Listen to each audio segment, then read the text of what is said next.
Good morning class. बच्चों, मैंने आपको हिंदी वन में लिंग बदलें, वचन बदलें, विलोम शब्द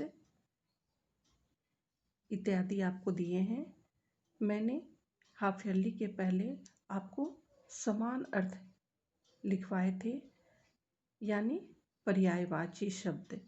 समान अर्थ या पर्यायवाची शब्द। समान अर्थ का अर्थ होता है एक ही शब्द के समान अर्थ होते हैं।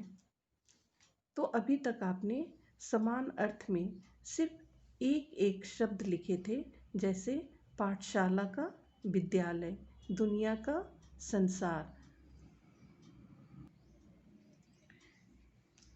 यहाँ देखिए, यहाँ आपने अभी तक समान अर्थ के रूप में सिर्फ एक एक शब्द पढ़े थे, जैसे कमल का दूसरा अर्थ होता है जलज, गज का दूसरा अर्थ होता है हाथी, सुमन का दूसरा अर्थ होता है फूल, वायु का दूसरा अर्थ होता है हवा, जल का दूसरा अर्थ है पानी।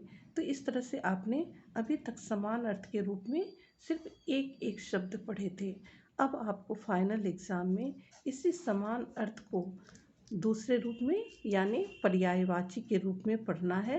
और पर्यायवाची का अर्थ भी होता है समान अर्थ, यानी एक ही शब्द के दूसरे समान अर्थ भी होते हैं। अब आपको फाइनल एग्ज़ाम के लिए दो दो पर्यायवाची शब्द पढ़ने हैं। अगर मैं कमल लिखूंगी तो यहाँ पर आपको दो पर्यायवाची शब्द लिखने होंगे, कमल के दो समान अर्थ लिखने होंगे। तो मैं आपको बता देती हूँ कि वो किस प्रकार से लिखना है। जैसे यहाँ पर आप देखिए, पाठशाला। पाठशाला का दूसरा समान अर्थ है विद्यालय या स्कूल। दूसरा है दुनिया, दुनिया का और दूसरा अर्थ भी हम कर सकते हैं संसार, जगत या विश्व। वर्षा, वर्षा को हम बारिश भी कर सकते हैं और बरसात भी कर सकते हैं, यानी ये सभी समान अर्थ हैं। आप वर्षा को बारिश भी लिख सकते हैं या बरसात भी लिख सकते हैं। अश्व, अश्व का दूसरा अर्थ आप जानते हैं घोड़ा, और उसे घोटक भी कहते हैं, तुरंग भी कहते हैं। तो आपके लिए अभी दो शब्द जानने ज़रूरी हैं, आगे क्लास में आप और भी पढ़िएगा 3-4 शब्द। बादल, बादल को कहते हैं घन या मेघ। उसी तरह सूर्य, सूर्य आप सभी जानते हैं सूरज या रवि या दिनकर या दिवाकर, कुछ भी कह सकते हैं। तो अभी आपको मैंने सिर्फ दो शब्द यहाँ बताए हैं। आँख, आँख का दूसरा अर्थ होता है नयन या नेत्र। आगे है धरती, धरती को हम जमीन भी कह सकते हैं, धरा भी कह सकते हैं, भू भी कह सकते हैं और पृथ्वी भी कह सकते हैं। कपड़ा, कपड़ा को हम वस्त्र भी कह सकते हैं, चीर भी कह सकते हैं। उसी प्रकार वृक्ष, वृक्ष को हम पेड़ भी कह सकते हैं, तरु भी कह सकते हैं।